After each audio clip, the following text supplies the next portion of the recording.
Hello everyone, this side advocate Ishan Gupta और आप देख रहे हैं हाई बी लीगल। आज की इस वीडियो में हम लोग कवर करेंगे आर्टिकल 16 ऑफ इंडियन कॉन्स्टिट्यूशन को। और सबसे पहले मैं आपको बता दूं इस आर्टिकल में हम लोग क्या क्या कवर करने वाले हैं, ताकि आपका टॉपिक अगर इस वीडियो में कवर हो रहा है तो आप एंड तक बने रहें और इस वीडियो को ध्यान से समझें। सबसे पहले आर्टिकल 16 क्लॉज 1 से लेकर क्लॉज 6 तक हम सारे क्लॉजेस कवर करेंगे। उसके बाद इसके अंदर carry forward rule, catch up rule और कॉन्सिक्वेंशियल सीनियोरिटी, इन तीनों टर्म्स को एलैबोरेट करेंगे विद केस लॉज। और कॉन्सिक्वेंशियल सीनियोरिटी के टर्म को हम प्रैक्टिकली समझेंगे दो एग्जांपल्स को लेके। उसके बाद जो केस लॉस कवर करेंगे वो है Indira Soni versus union of India का केस, और Union of India versus Veerpal Singh, Ajit Singh versus state of Punjab. Carry forward rule के अंदर T Devadasan versus union of India, और उसके बाद Nagaraj versus union of India जो कि फाइनली कंक्लूड करता है केस को। और जितने भी कौन कौन से अमेंडमेंट के थ्रू ये आर्टिकल्स ऐड हुए हैं वो कवर करेंगे। तो ये अब आइए बात करते हैं आर्टिकल 16 से। देखो, article 16 deals with equality of opportunity in matters of public employment.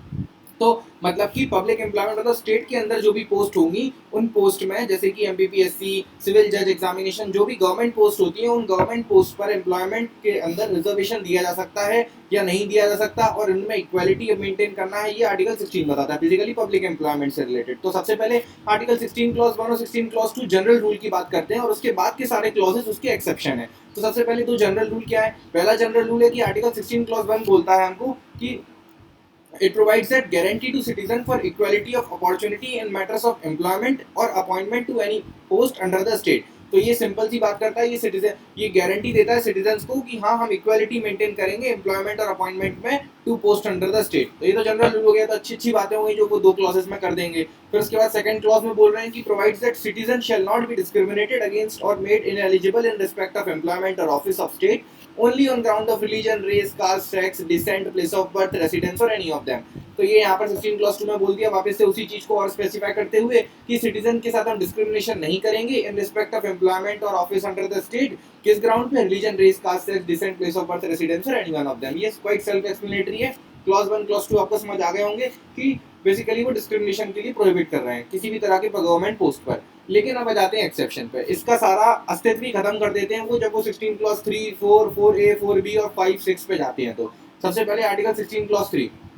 16 clause 3 बात करता है कि parliament can make law for reservation on the basis of residence in employment और appointment to office of state. मतलब कि residence के basis पर reservation दे सकता है पार्लियामेंट गवर्नमेंट पोस्ट में। ये पहली चीज, यहाँ पे पहला एक्सेप्शन ठोक दिया उन्होंने, क्योंकि उनको 16 क्लॉज 1 क्लॉज 2 में जनरल रूल में अच्छी अच्छी बातें करती, डिस्क्रिमिनेशन नहीं हो सकता, लेकिन ऐसे करके वो उसका पूरा एसेंस ही खत्म कर देंगे।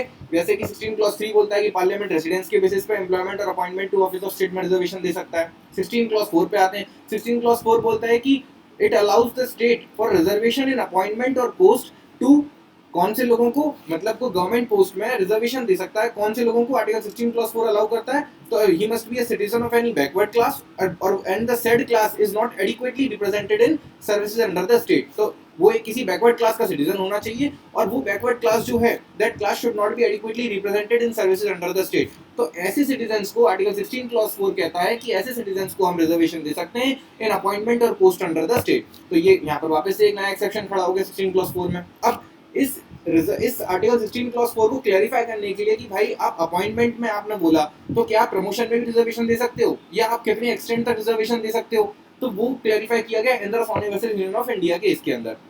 इस केस में supreme court held that while OBC reservation is permissible, it is only allowed in appointment and not in promotion. जो बैकवर्ड क्लासेस को आप रिजर्वेशन दे रहे हो वो आर्टिकल 16 क्लॉज 4 के तहत परमिसिबल हो रहा है पब्लिक एम्प्लॉयमेंट में, लेकिन वो अपॉइंटमेंट में परमिसिबल है, प्रमोशन में परमिसिबल नहीं है। आप प्रमोशन के टाइम पे रिजर्वेशन नहीं दे सकते। ठीक है, पहली चीज क्लियर करी। दूसरी चीज बोली कि no reservation for single seat. Single seat अगर है किसी पोस्ट में, गवर्नमेंट पोस्ट की कोई सिंगल सीट है, उस पर कोई रिजर्वेशन नहीं अप्लाई करेगा। तीसरा, उन्होंने एक गाइडलाइन दी, उन्होंने डायरेक्शन दिया कि to create a statutory body to regulate the inclusion and exclusion of caste from other backward classes for reservation. तो यहाँ पर सब कुछ वेग ना चले, आर्बिट्ररी ना चले, इसलिए सुप्रीम कोर्ट ने बोला कि एक स्टैट्यूटरी बॉडी बनाओ जो कि रेगुलेट करेगी कि कौन सी कास्ट इंक्लूड होगी, कौन सी एक्सक्लूड होगी इस बैकवर्ड क्लासेस से, ताकि हम उनको ताकि सही क्लास ऑफ पर्सन को रिजर्वेशन मिल पाए। सो दस इसी के परसुएंस में national commission for backward classes was constituted. ठीक है, और उसके बाद लास्ट बोला उन्होंने कि आर्टिकल 16 क्लॉज 4 के अंदर रिजर्वेशन शुड नॉट एक्सीड 50%।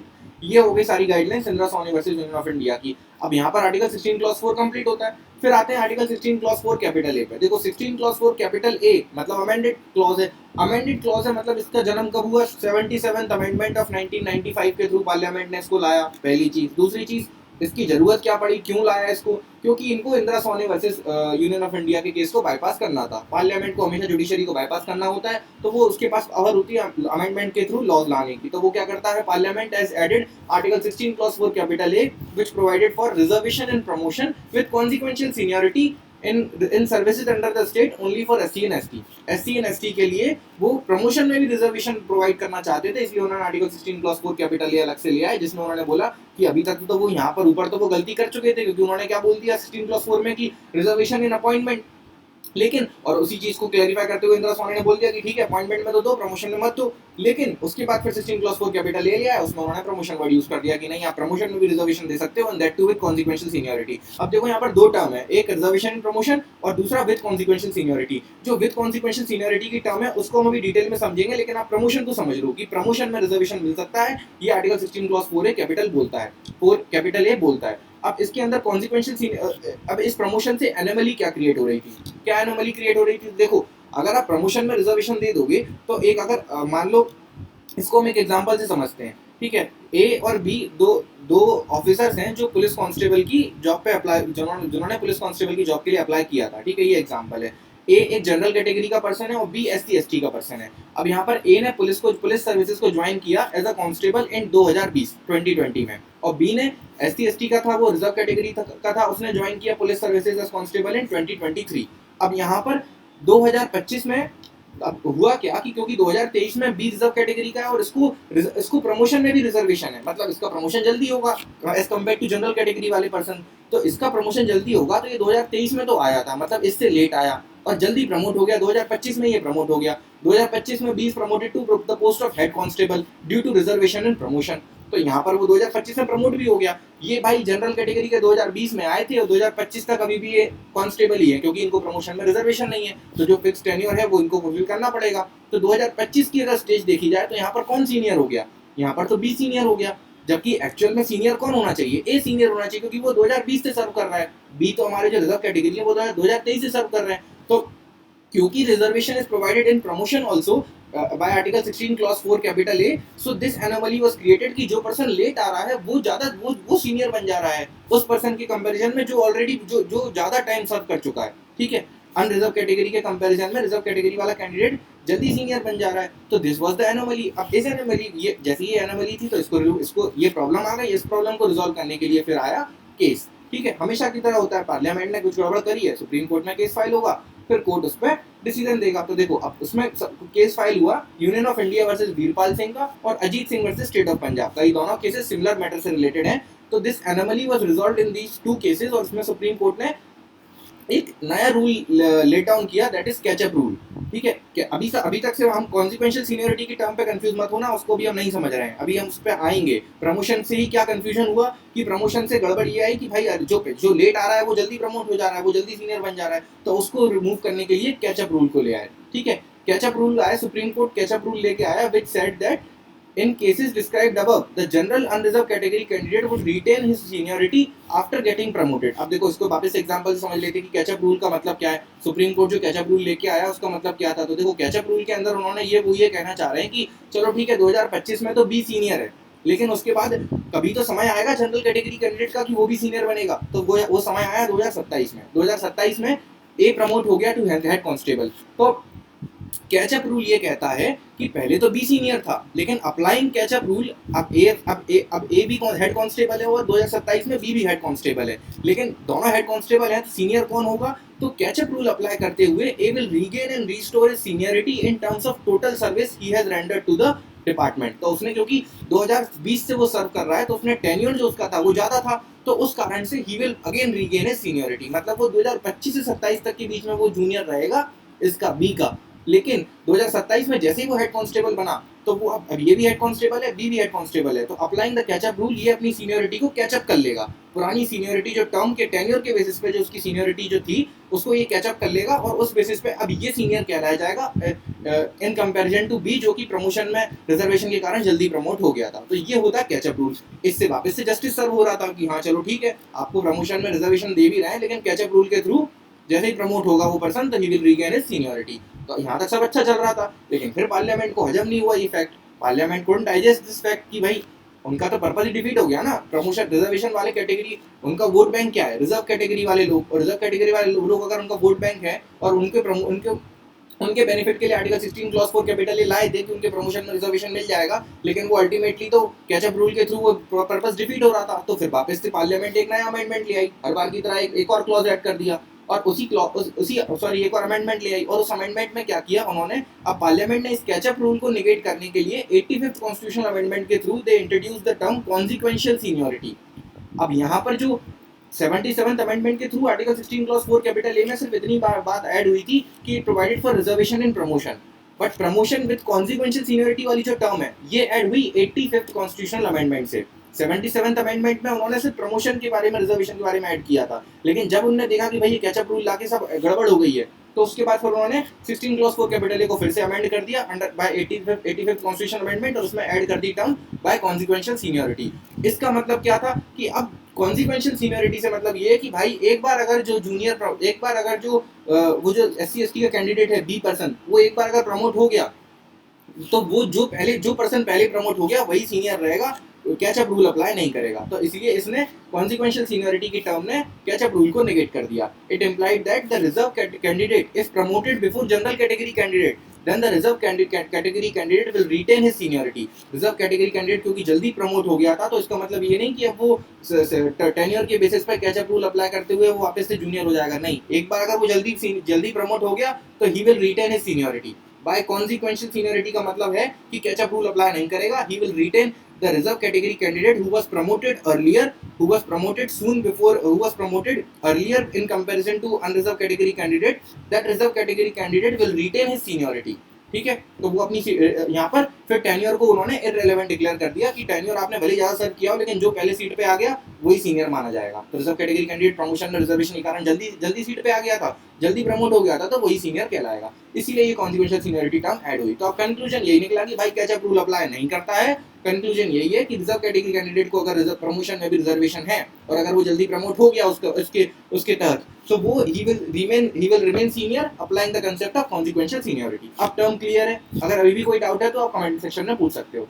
इसके बाद आते हैं अब नए रूल पे, कैरी फॉरवर्ड रूल। यहाँ पर आर्टिकल 16 क्लॉज 4 कैपिटल ए कंप्लीट होता है, 16 क्लॉज 4 कैपिटल बी को पढ़ने के लिए हमको पढ़ना है पहले कैरी फॉरवर्ड रूल। तो देखो कैरी फॉरवर्ड रूल क्या है। अब ऐसा बहुत बार होता है ना कि जैसे कोई गवर्नमेंट एग्जाम ने वैकेंसीज निकाली, उस वैकेंसीज में से कुछ रिजर्व पोस्ट हैं SC/ST और OBC के लिए। अब फॉर एग्जाम्पल अगर 20 पोस्ट थी, ठीक है, लेकिन 20 में से इस बार सिर्फ 10 ही भरी, SC/ST की 20 पोस्ट थी जिसमें से सिर्फ 10 ही फिल हुई, बची 10 जो खाली पोस्ट रह गई हैं उसका क्या होगा। तो इशू था यहाँ पर, इशू ये चल रहा है कैरी फॉरवर्ड रूल के अंदर कि अब वो जो 10 पोस्ट हैं वो अगले साल के अगले साल की SC/ST कोटा में ही ऐड हो या अगले साल की टोटल वैकेंसीज में ऐड हो।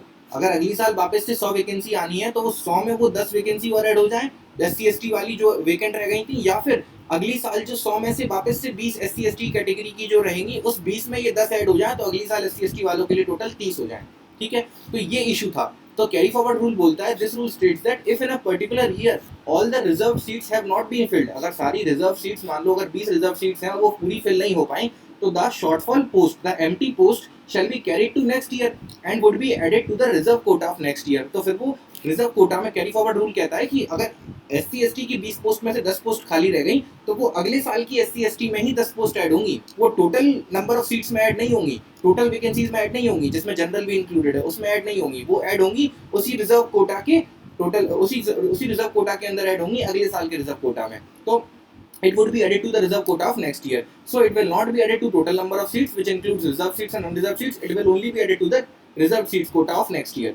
अब this carry forward rule was challenged। अब यहाँ पर ये वापस से अनफेयर लग रहा था कि भाई अगर इस साल 10 रह गई तुम्हारी, या इस साल मान लो 20 वैकेंसीज थी जिसमें से सिर्फ 5 ही भरी, 15 रह गई, आप अगली साल आपने फिर अगली साल उसी SC/ST में फिर से ऐड कर दी, अगली साल फिर से 20 आई थी, उस 20 में 15 और ऐड हो गई, टोटल 35 हो गई, 35 में फिर से अगली साल 5 ही भरी तो फिर 30 अगली साल और ऐड हो गई, तो एक पॉइंट आएगा कि टोटल वैकेंसी 100 आई, उसमें से 80 वैकेंसी SC/ST के लिए रिजर्व्ड है, एक पॉइंट ऐसा आ जाएगा ना धीरे धीरे एक्यूमुलेट हो के, तो वो तो गड़बड़ हो जाएगी। तो इसीलिए this carry forward rule was challenged in the case of T Devadasan versus union of India. अब T Devadasan versus union of India में court held that the vacant reserve seats जो सीट्स खाली रह गई those shall be added into the total seats of next year and not to the reserve quota of next year। वो जो seats खाली रह गई वो SC ST के कोटा में अगली साल ऐड नहीं होंगी, रिजर्व कोटा में ऐड नहीं होंगी, वो टोटल सीट्स में ऐड होंगी। ये क्लैरिफाई कर दिया। Thus carry forward rule was negated and was inapplicable। तो इसलिए कैरी फॉरवर्ड रूल को यहाँ पर निगेट कर दिया गया इस केस में, T Devadasan versus union of India में।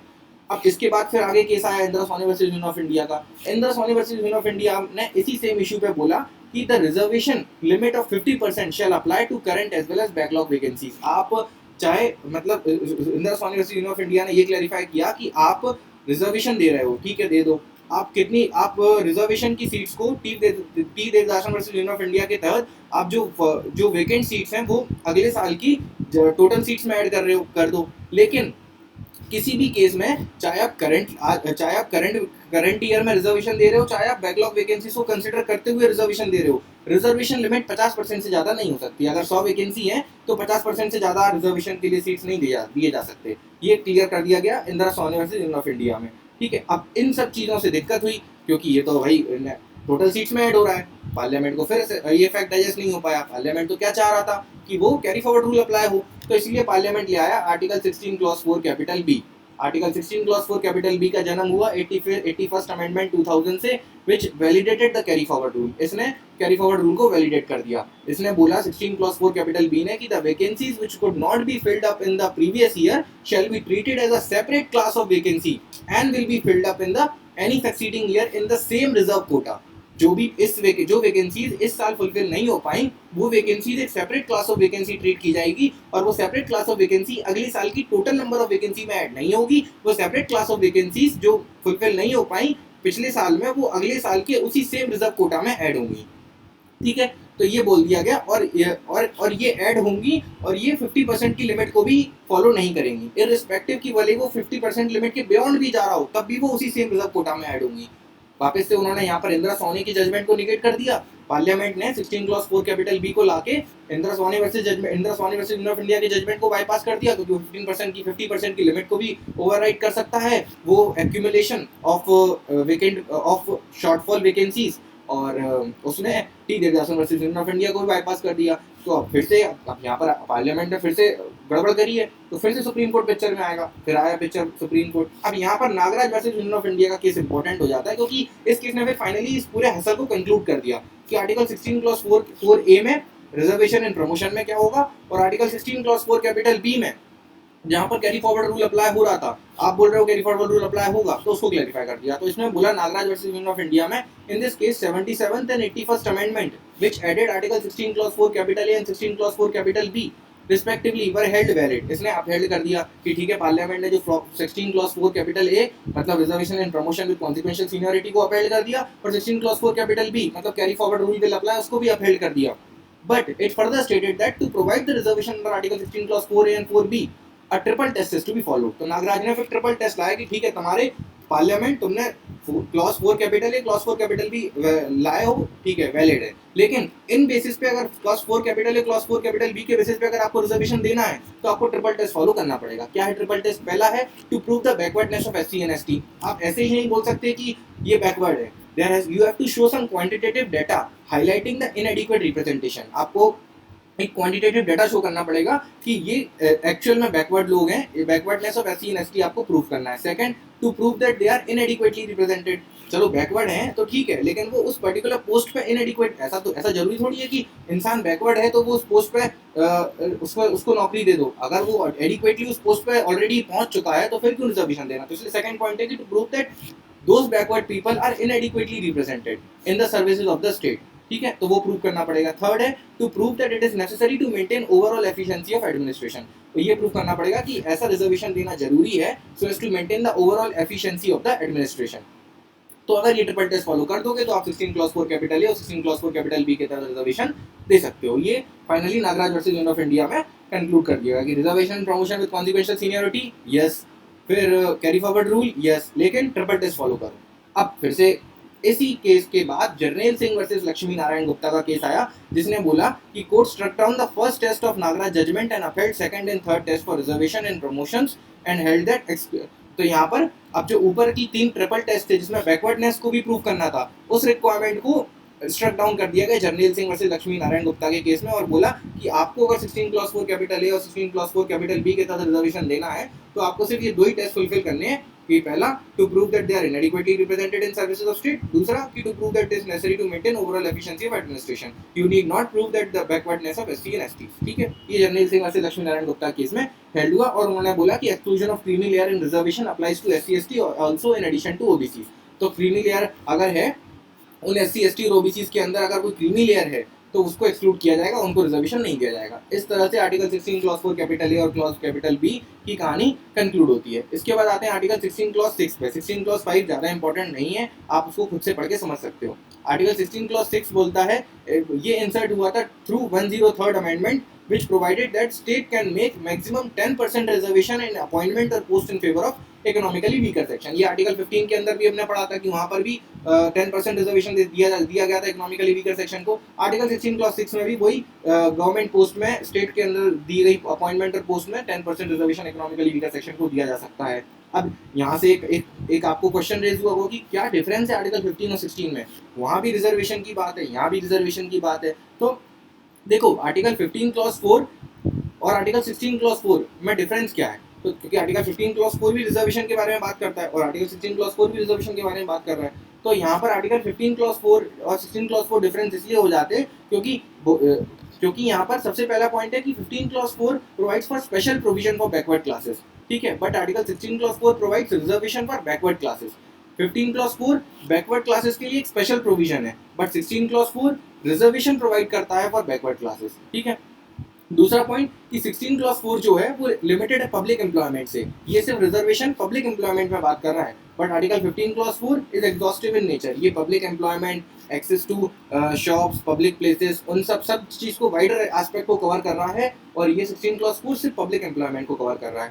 थर्ड, बात दोनों रिजर्वेशन की कर रहे हैं लेकिन अंतर है दोनों में। थर्ड है कि this article 15 clause 4 is limited to SC ST and OBC, but article 16 clause 4 is of for any backward classes. तो यहाँ पर इंपॉर्टेंट नहीं है कि आप एससी हो, एसटी हो, ओबीसी हो, यहाँ पर इंपॉर्टेंट है कि आप बैकवर्ड क्लास होना चाहिए, ठीक है, सिटीजन ऑफ बैकवर्ड क्लास होना चाहिए, तो 16 क्लॉज 4 के तहत आपको रिजर्वेशन मिल जाएगा, and that backward class should not be adequately represented in the services under the state.